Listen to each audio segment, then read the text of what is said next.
The Tim Heale Podcasts. Ordinary people's extraordinary stories. Welcome to the Tim Heale Podcasts. In this episode, I'm going to have a chat with Brendan. Brendan, if you can tell me when and where you were born, and if you can describe to me what it was like where you grew up, the schools you went to, and the education that you received. So over to you, Brendan. My name is Brandon Leibowitz, and I grew up in Los Angeles, California. I was born in 1984 and pretty much lived here my whole life. Grew up in San Pedro, California, a little tiny town in Los Angeles, and grew up there in elementary school, middle school, high school, went there, then went off to college and studied in Long Beach, California, which is still close by to all those areas. And just, kind of love the weather out here. Kind of got spoiled growing up here. So thought about moving away, but it's tough to leave that sunny 70-degree. Kind of get spoiled for that.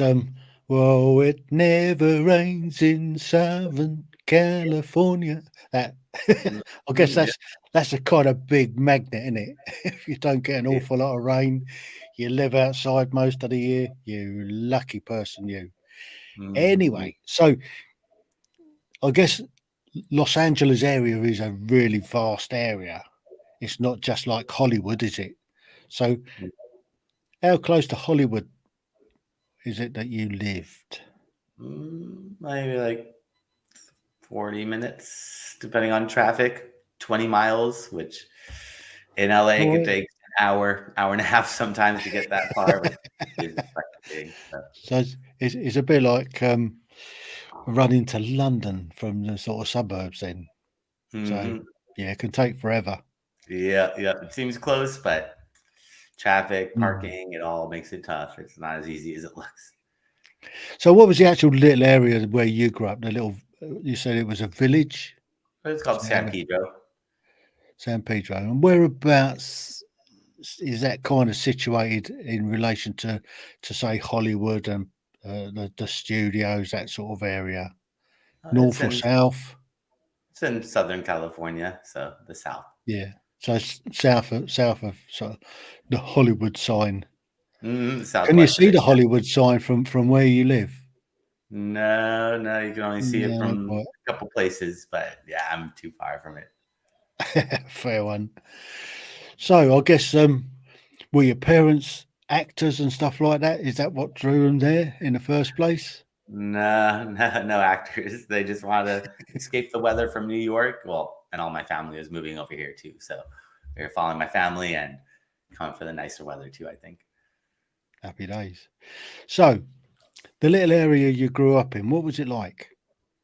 It was a good area. It was very diverse. You got all spectrums of very poor, lower income to where I live a couple blocks or a couple cities away. It was like the ultra, like super rich area, kind of like the Hollywood Hills, but where I live, where it's a lot of athletes and celebrities. And so you get the whole spectrum there, which made it interesting growing up there, seeing the poor, broke projects where people are just struggling to find a meal to the people that are just have too much money where they're driving $1 million cars around. And it's kind of crazy. It's weird, but it was interesting. That's why I like California too. You get the diversity of all different ethnicities, like that melting pot where everyone just comes in and we all just try to get along with each other. Okay. So what was your, can you remember back to your kindergarten days? What was that like? Did you go to kindergarten or were you homeschooled? No, went to kindergarten, but it's tough to remember. I remember just like playing on the playground, or I remember right before I went to kindergarten, the week before we came back from a family holiday, and I was riding my bicycle and tried to brake on the handlebars, and I broke the front brake and it launched me over and just fell on my face and cut my chin open. And remember I had to get stitches, and I remember going to kindergarten the first week with my big bandage on and got to wear a hat in school because you're not supposed to wear hats, but they let me wear it so I wouldn't have a scar or would help with the scarring. But that's kind of all I remember from kindergarten, just lots of like playing around and the playground. But it's tough. But that one definitely stands out. That injury is one that just so first day in kindergarten, then they seen you with this injury, and did it make you kind of look tough and nobody kind of picked on you because they thought you was hard and you'd been into a fight or something? Yeah. Got to watch out for this kid with the bandage and the scars. Don't call me Scarface. Mm-mm. That sort of thing. Nope. So moving on then, what was your elementary school like? How did that go? I mean, you'd obviously done a little bit of time in the kindergarten, and then you moved on to your elementary school. Yep, it was all in What the was same that school. like? Yeah, so It's all in the elementary. same Yep. So same school.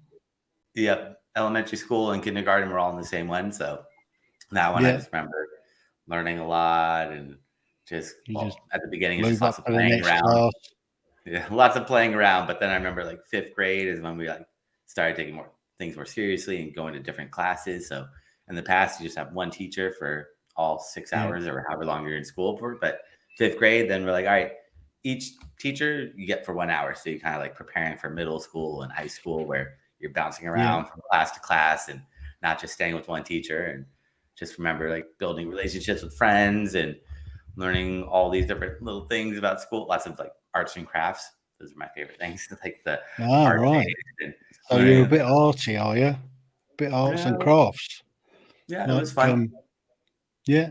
So I guess art was your favourite subject then. I like the arts and crafts. It was definitely fun. I like just getting creative with it. What was your worst subject then, if you like the arts and crafts? Probably English or history. So I was good at math. Math I was really good at. So math I was really good at, but English and history not my best. So All right. So what sort of history were you learning at that time? Was it? um I guess it'd have been American history, would it?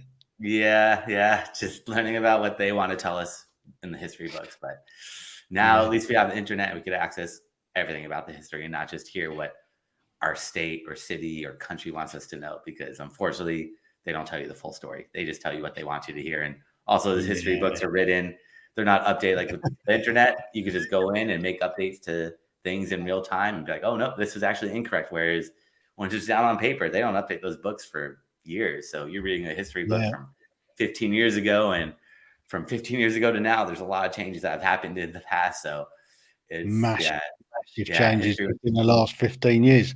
In the last 5 years, I mean, 5 years ago, we would struggle about doing this. And now look at this. I mean, Yeah. you're 5,000-6,000 miles away, and we're having a chat. And I'm in a stately home in England, and you're in an apartment in Los Angeles, Yep, it's nice. California. It's nice how we So, connect with everybody.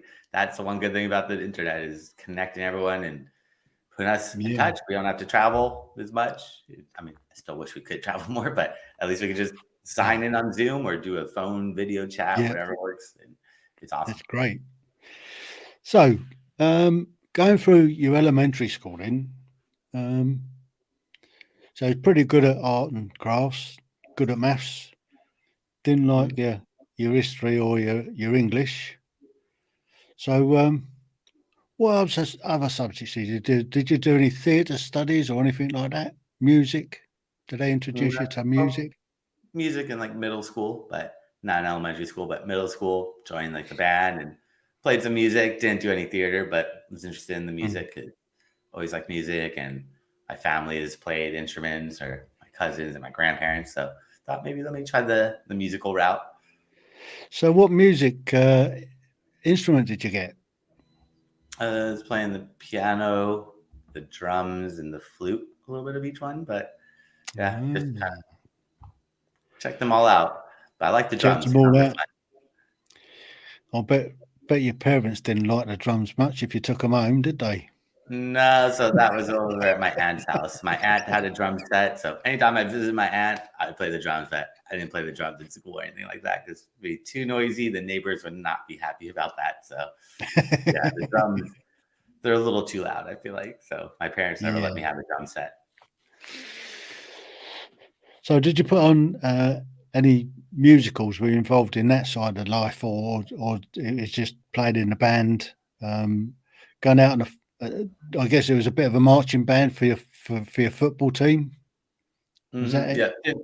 Didn't do the marching band, but we would just sit down and just hang out there for like school events or graduations. But we didn't do it for the sporting events because I was in middle school. They weren't like official. High school, they would have done it, but I didn't play any Right. instruments in high school. I was like, I'm done. I got my fix of it. I've learned these instruments and I'm good on that. But yeah, it was just fun in middle school learning that because my Yeah. uncle played the flute. So I was like, all right, I want to learn the flute. My mom played the piano. So I want to play the piano and Like do that. like Was it like that?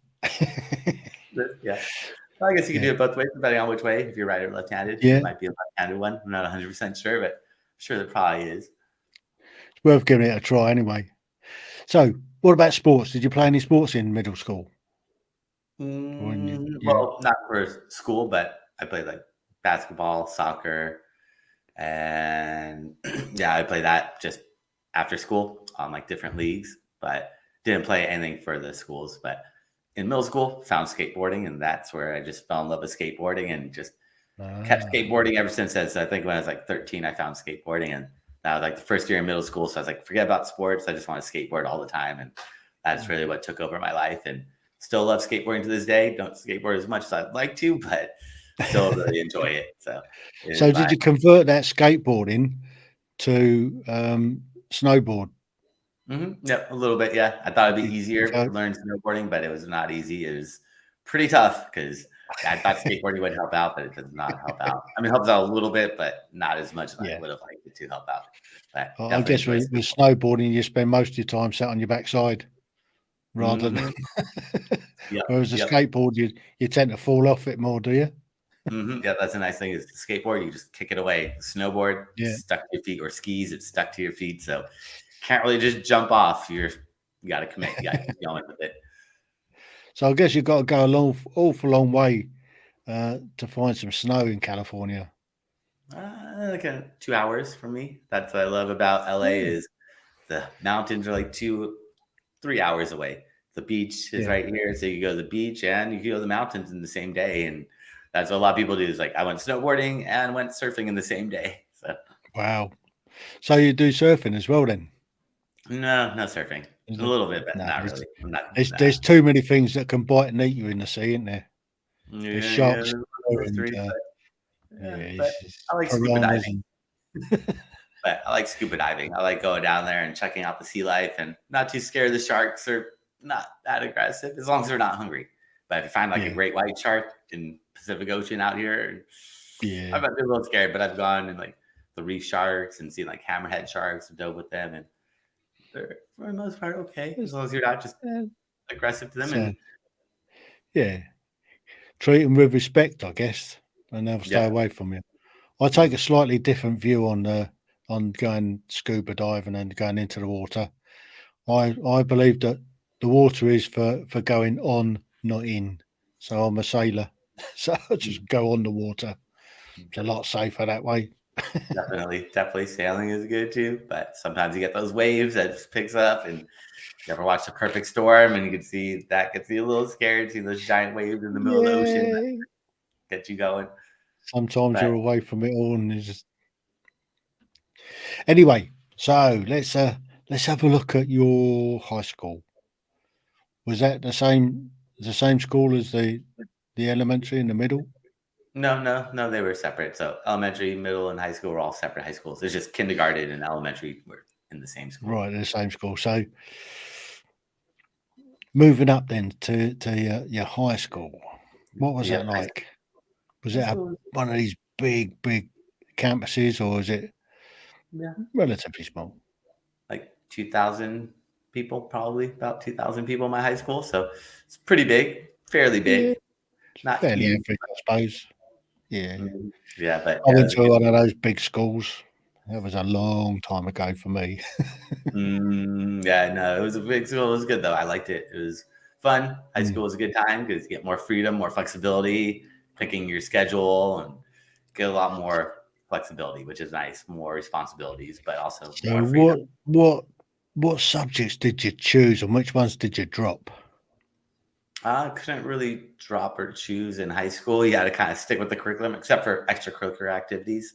That's where it's like art class or doing like band or doing theater like that. But in general, you have to do like the normal history, English, you get your main subjects: English, maths, geography, history. Yep. Then a foreign language. So I picked Spanish since I live in Los Angeles. Spanish helps out a lot out here. So that was I one suppose, yeah, there's because you get an awful lot of Mexicans come up, don't you? I mean, my high school is primarily Hispanic. So I was, and San Pedro is kind of Hispanic. Yeah. So there's a lot of those guys around. Yep. A lot of good Mexican food out here. A lot of good stuff. So it's nice. So your high school then, what was your main subject that you enjoyed? Probably math was the subject that I was best at and came pretty easily for me. So enjoyed math, which not many people enjoy math, but that one just came really easy to me. So that one was my easiest favorite subject. And what was your worst subject? Probably the history or English or history. I feel like history is just so boring, just reading that stuff in English. Well, let's face it, if it's American history, there isn't an awful lot of it to be had, really, is there? I mean, you're still only a couple hundred years old at the best.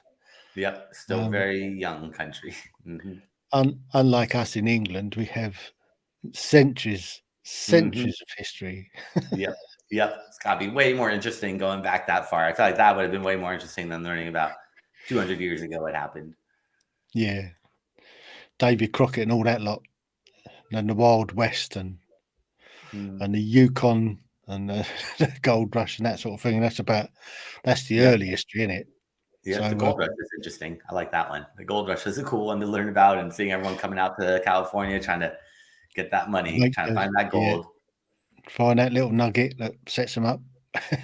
Yep, that they're good forever. Find that little golden nugget and you're rich. So, did you graduate high school with honors? Yep, went to the magnet program, which is like the advanced program, and try to do good to get into a good college. So trying to be a little bit better or trying to stand out somehow. What's the magnet program? What's that all about? It's just like the honors program. It's just the name they called it out here. Is the magnet program. Right. I'm not sure why they call it the magnet, but that attracts the bright kids, does it? Yeah, I guess that's what they call it. That come on over here. So you did pretty well at high school then? Yeah, I did pretty good for the most part. Try to get good grades and do good on my SATs so I could get into a good college and university. So did you go to college? Yep, I went to Cal State Long Beach, which is still in Los Angeles. Went there, got my degree in business marketing, and then jumped into the marketing field and started working. But I went to school out there, and that was fun too. I like college. So were you living on campus, or did you nip home every night? No, both. Lived on campus for the first year, and then after that, found my own spot. Yeah. Okay. I guess, is it cheaper to live on campus the first year? Do they kind of insist on it, sort of? No, I don't know if it's cheaper with all the fees versus just renting a place. Probably would have been cheaper, but you get the whole experience that way by really going there. Yeah. So the first year of university that I've seen anyway is that there's not an awful lot of work done. It's just more partying and socialising and going to the sorority houses and just mucking about and not doing an awful lot. And then the second year, you're kicked out of halls and you've got to knuckle down, find your own place, and then they start doing a bit of learning. Is it? Yeah, kind of. It seems to be a little bit. Yeah, everyone just wants to relax, have fun, socialize, get to know everybody, and then time to focus and hit those books and really study in. Yeah. So, how long was your course? It was 4 years. That's your major, is it? So did you do any minors as well, or do you do a couple of majors in maths and stuff like that? Or no, you don't really need minors. So I just did business marketing and didn't do any minors. Just stuck with business marketing, and it's like, all right, once I'm done, let me jump into the real world and get some hands-on experience and start my career path. But yeah, just focused on the marketing side of things.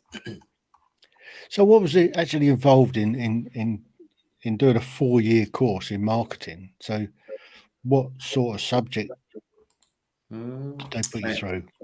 First 2 years are just basic high school, math, English, history, science, foreign language. But after that, then the last 2 years are where it's really your major. So the first 2 years are just general, regular kind of classes.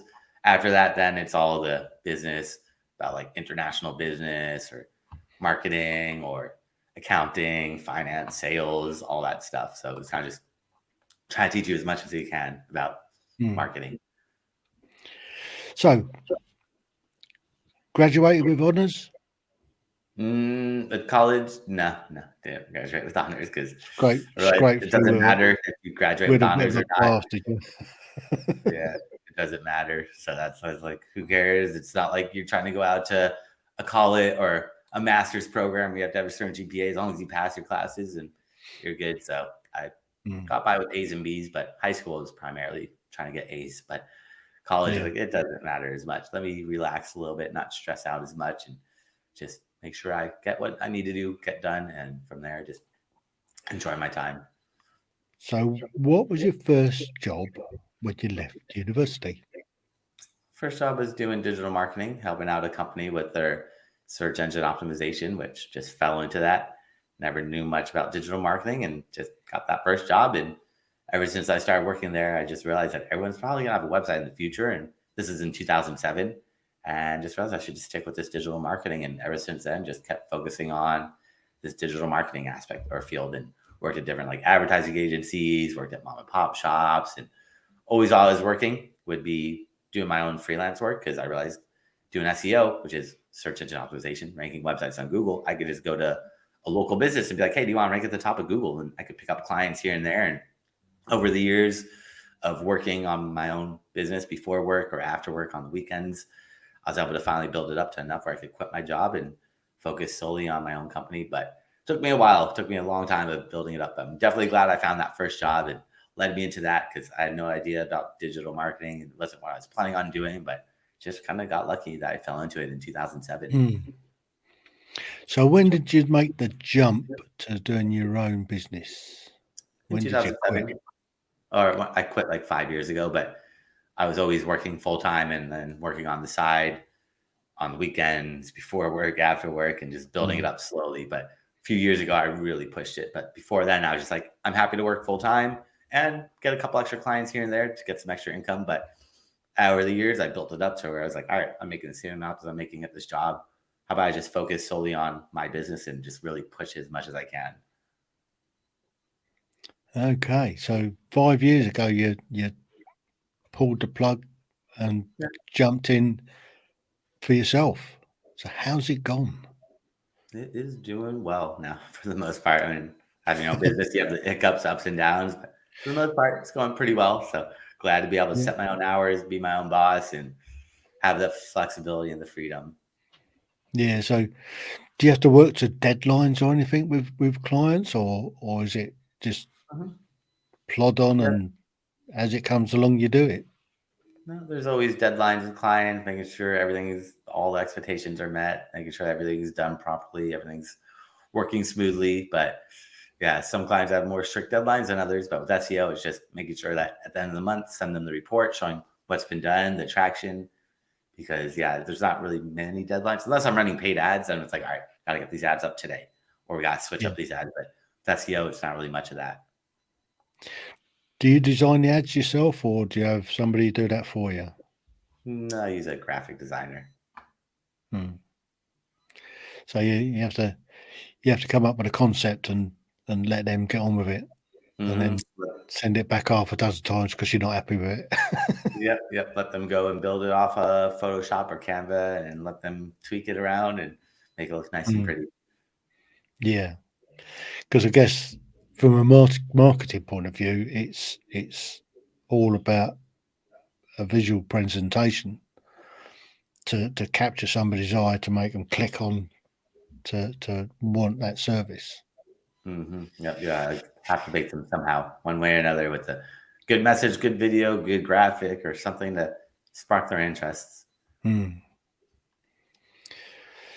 So where do you see yourself going then?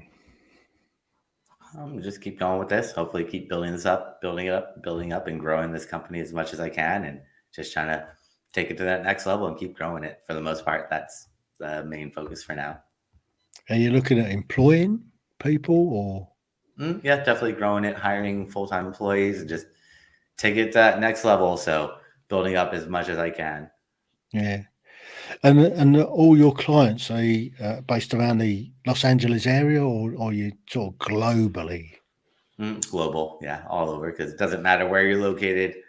For the most part, it's all about putting the keywords in the right places to help Google better understand what keywords you want to rank for, and just changing up the keywords. If you're a doctor, focusing on doctor keywords. If you're a mechanic, going for mechanic related keywords.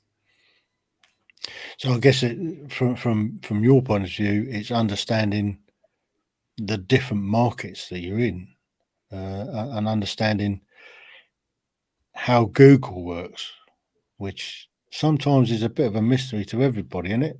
Some of the algorithms that they use don't make an awful lot of sense. No, nobody knows how it works really. It's just trial and error, and some things we know works, some things we know don't work, but they don't want to tell you what it does, because all No, that is because now everybody will be doing it then, wouldn't they? And it just swamp the whole thing, which they probably don't want. No, no. That's the last thing they want to happen. Because I mean, that's what I'm about. I'm not really hooked up on numbers and listeners and all the rest of it.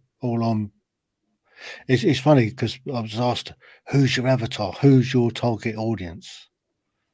Well, actually, my target audience hasn't been born yet. That makes it interesting. It's a little tricky then, right there. Yeah, but what I'm out to do is to get ordinary people with extraordinary stories, to get them to tell their stories, and that's why I go through where they came from, what it was like, where they grew up, and stuff like that. So in 100 years' time, when kids are in school and they've got a research project to find out what it was like in 2022, they will see what we did, and there's my target audience. That is true. Yep, you're So dropping that. it's leaving that legacy for future generations.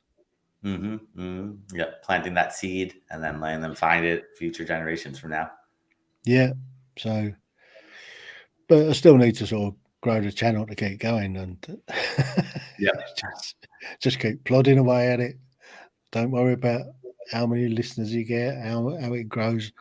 It's just honing my craft, shall we say? Yep. And just trying to put in keywords, and I don't know how it works.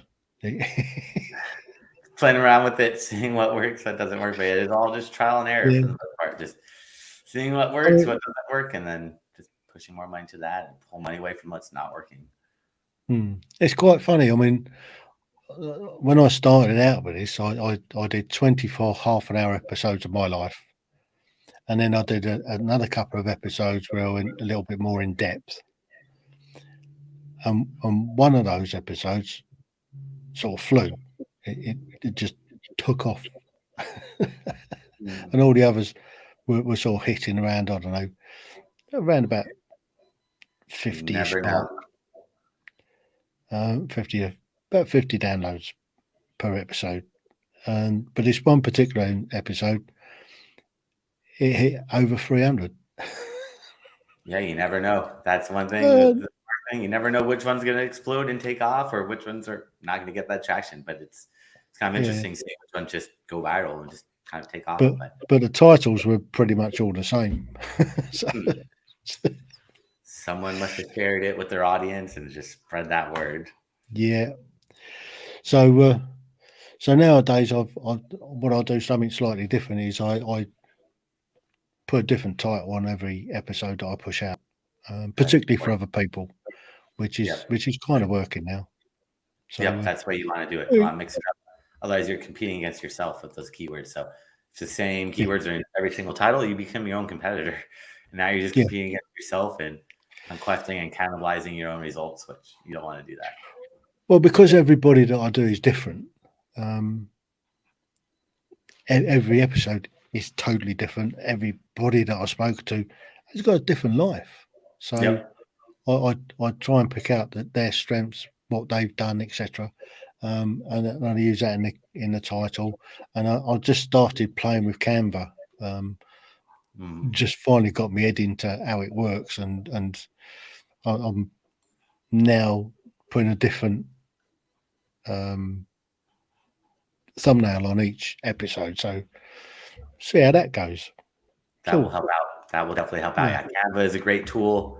Love Canva. It's free, and it's paid, but it's also free. But it's a great tool. Yeah. It's really helpful. Yeah, I've taken out the paid version of it just because you get a little bit more out of it, I suppose. But it is a great.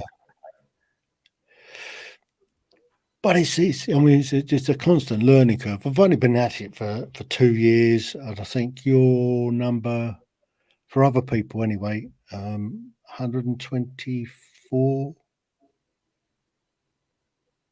So that's a good amount.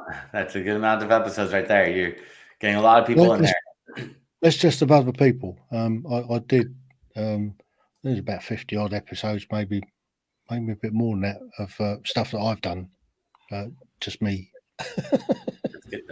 But it's interesting about the marketing side of it, and the way to approach growing, because I put it out on Buzzsprout, and it goes out on all the audio platforms, and I also put it onto YouTube, which this is how it'll look on YouTube, and then we'll see where it takes us.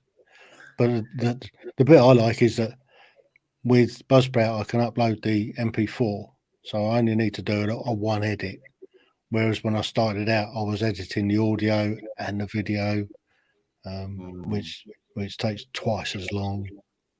Yeah, there you go. That takes a lot of so time. do you do a podcast yourself? Yeah, I had a podcast where it's just me teaching my classes. So I did classes and put up all my classes as a podcast. So it's not really a podcast, it's just my classes, but just another way for people to find my classes and get a hold of them and listen to those classes. So how would they get hold of those classes? They can just search on Google for my name, Brandon Leibowitz, and they'll find all those classes there. And what are you teaching them? A bit of marketing and stuff like that, or something totally different? Marketing. Yeah, everything related to digital marketing, Google, Facebook, SEO, social media, Instagram, Twitter, YouTube, Pinterest, LinkedIn, Google Analytics, Google Search Console, paid ads, all that stuff. So a bunch of different classes. What do you find works best in regards to the overall package of getting someone to grow whatever they're doing? It just depends. You gotta be in front of your audience. That's the main thing. Who's your audience and where are they and how can I be in front of them? If they're on Facebook, you need to be on Facebook. If they're on Twitter, you gotta be on Twitter. If they're on Google, you gotta be on Google. If they're on YouTube, you gotta be on YouTube. But you just gotta know who your audience is and what platforms they're gonna be on. And that's gonna let you know where you need to be active, because if you're just trying to be everywhere, you're just going to be too much. You need to be where your audience is at. That's the number one thing. That's a good question. Well presented. I don't know where my audience will be. It's so important. Otherwise, you get sucked into just being everywhere, and it becomes a lot of time and effort that's not worth it. You just really need to focus on your audience and who are they and where are they. Yeah. So when I look at the analytics coming from Buzzsprout, there's a fair mix of platforms that they've gone out on, whether it's Apple, Pandora, Overcast, Google, Amazon. There's a fair mix right across the spread. When I look at the analytics for YouTube, again, it's on you. It just, I don't understand the YouTube analytics, to be honest. I mean, you can see the numbers, but of how many people have watched it. But I don't know whether you find the same, but the amount of people that watch it to the amount of people that have clicked the like button or subscribe to the channel just doesn't correlate. There's a world of difference. I mean, I think it's maybe 10% or 1% will like the content, and then maybe 0.5% will subscribe or comment. But yeah, it's kind of like that. Yeah, you don't expect many people to like or comment, unfortunately. That's a general thing right across the industry, is it? Yeah, And sadly. it doesn't matter how many times you ask people to click the like button, subscribe, comment, Yeah, and share. They It's don't. tough. It's tough to get people to do it. For some reason, they just don't want to do it. It's bizarre, isn't it? I don't know why that is. Do you have an answer? I don't know. I'm not too sure. It's crazy, isn't it? It's just Yeah, the content's not resonating. It's not what they're looking for. It's not interesting to them. So just because they're watching it doesn't mean they like it. It just means they found you. And then it's all about you making sure it's interesting, captivating, compelling. It hooks them. It keeps them interested and engaged. yeah. We'll see what happens this Thursday. I think I've got a live stream, a motorbike special this weekend. I went up to the Adventure Bike Riders Festival in Warwickshire, and I managed to get some real good interviews. Have you heard of Carl Fogarty? He was world superbike champion. No, So you're not a motorbiker, are you? no, but that's good to Living get. in California and you don't ride a motorbike. No, You should be no, going no. everywhere on your motorbike. Yeah, it would You help me should with be traffic. you should be on the freeway being chased by chips. It would help me with traffic. It would get me out of that traffic and make Yeah, things a lot easier out here. yeah. So I've been advertising that this week, and we go live Thursday evening, which will be quite a good fun. I've got a few mates coming on that are bikers, so we'll see what happens. Yeah, that should See be if, good. see if we get people asking us questions and stuff in the chat box. Yep, you just got to spread the word as much as you can. Send some emails out to people, drive that awareness so they know that it's going on. Yeah. Well, what would be your biggest tip? Just be patient with all the digital marketing. It all takes time. It's not immediate, but just keep working at it and you'll see that growth over time. It's just be patient. A lot of people kind of get discouraged and give up or just get discouraged, and it just takes time for everything. Nothing's immediate. I mean, sometimes you go viral like you did, but most of the Yeah. time it doesn't happen. So it's got to be patient with it all. Yeah, I mean, I'm not fussed. I've got time. I'm a pensioner. Yeah. I do it for fun, really. I just do it to keep myself occupied. Saves me drinking far too much spiced rum. Nothing wrong with staying occupied and finding this new hobby, and eventually it might just pick up, and you never know, it'll go viral and just explode. But I might be the next Joe Rogan.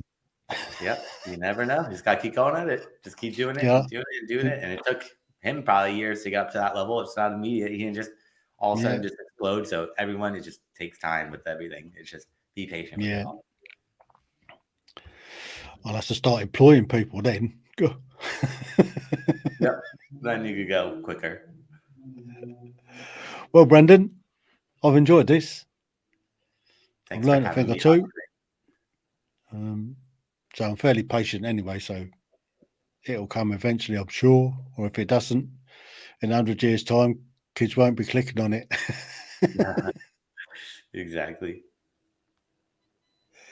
So where do you see your future going?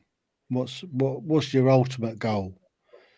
Just to keep building up this company and building it up as much as I can, and just trying to grow it and take it to the next level, and next level, and next level, and just build it up. That's kind of what I'm focused on right now. And have a load of employees that you can trust, and spread the net far and wide. That's it. Yep, that is the goal. That is the plan. Terrific. Well, Brendan, thank you so much for sharing your story.